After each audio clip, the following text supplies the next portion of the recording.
The most unspoken hostility of our species is aimed at those who choose to live with little. We are surrounded by people running, accumulating, performing success. When someone steps out of that rhythm, a strange discomfort rises inside us, one we never confess. A crowd rushing forward in blurred motion, one figure standing still facing opposite direction, high contrast black and white, deep blue accent on the still figure. That discomfort is the echo of a stolen mirror. The simple life of another silently asks, "Why do you keep running?" Most cannot bear to answer. So they attack the messenger instead of questioning themselves. A cracked mirror showing a lavish room on one side and an empty peaceful field on the other, cracked glowing deep blue. Meet Diogenes of Sinope. Born around 412 BC, exiled for defacing coins, he turned his life into a weapon against all social currency, status, wealth, shame. He lived in a clay jar. An ancient coin transforming into a clay jar, the king's face on the coin becoming a bearded philosopher, monochrome with deep blue patina. He owned almost nothing, a cloak, a staff, a bag. He ate what he found, slept where he fell. He didn't write books. His life was the philosophy, every gesture a thesis, every habit a silent accusation. An open book with blank pages, a figure made of ink stepping out of the pages, deep blue ink traces.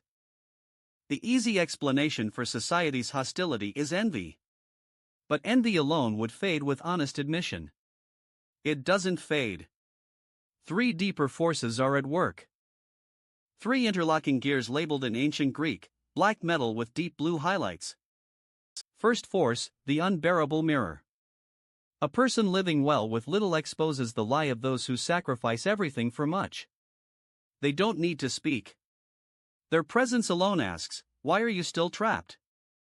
A clear pool reflecting a simple hut, behind it a burning palace, only the reflection is in deep blue. Second force, shrunken attention. Our ability to sit in stillness has collapsed. The simple life demands what we've lost, the capacity to be present without fleeing into a screen.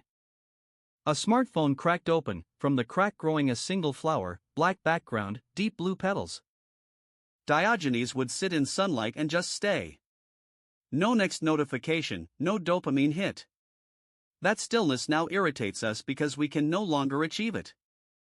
A figure sitting against a jar, a ghostly outline of a phone hovering nearby but not touching, deep blue sunlight. Third force, the failed promise. More consumption, more success, the promise has broken. Depression affects over 300 million people. Yet the system depends on our dissatisfaction. A golden trophy filled with sand spilling out into silhouettes of bowed heads, grayscale with deep blue trophy base.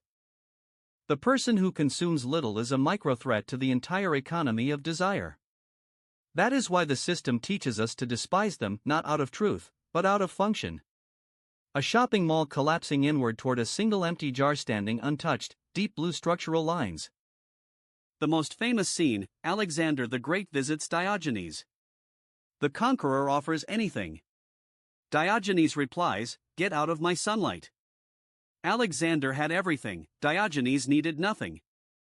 Two figures, one in armor casting a huge shadow, one lying down casting no shadow, the lying figure bathed in deep blue light. Alexander later admitted, "If I were not Alexander, I would want to be Diogenes." The crowd laughed at the philosopher. The king admired him. Because the king had nothing to lose by seeing the truth. Two thrones side by side, one gold with a crown, one woven straw with sunlight as its canopy, deep blue straw. Why does the simple life feel like an insult? Because it unmasks our own compromises. Carl Jung called this the shadow. We attack in others what we repress in ourselves. Two figures casting shadows that merge into one larger shadow between them, the shadow holding a lamp, deep blue edges. We desire by contagion, mimetic desire, René Girard taught. We want what others want. Diogenes cut that chain. That cut is rare, and those still chained hate the one who escaped. A chain made of tiny mirrors each reflecting a different luxury object, one broken link showing empty space, deep blue broken link. Freedom for Diogenes was not doing anything, it was not needing anything external to be well.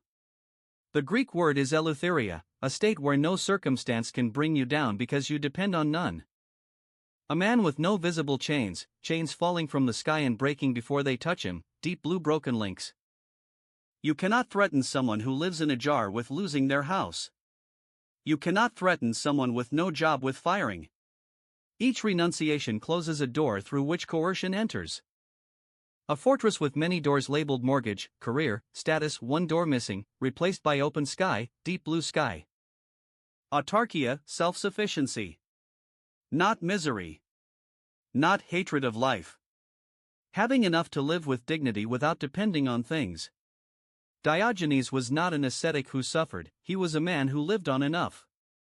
A balance scale, one side gold coins, the other side one olive and one smooth stone, perfectly level, deep blue olive. 3 small practices you can try without living in a jar. First, gradual letting go. One object you don't need, once a week. Not drama, consistency. Over months, freedom grows. A staircase where each step has one object being left behind: a shoe, a phone, a credit card leading upward into light, deep blue steps. Second, ascesis, small voluntary discomforts. 1 day without a phone. 1 meal in silence. Not to suffer, but to discover you survive without what you thought was indispensable. A hand holding sand that turns into a solid brick, then back to sand, the hand unburned, deep blue sand grains. Third, parrhesia, speaking truth without a mask. Start with yourself. Admit what you truly feel. Then, carefully, speak more honestly to others. The simple life begins in honest breath. A mouth speaking, the words leaving as visible clear crystals, each crystal a small truth, black background with deep blue crystal light.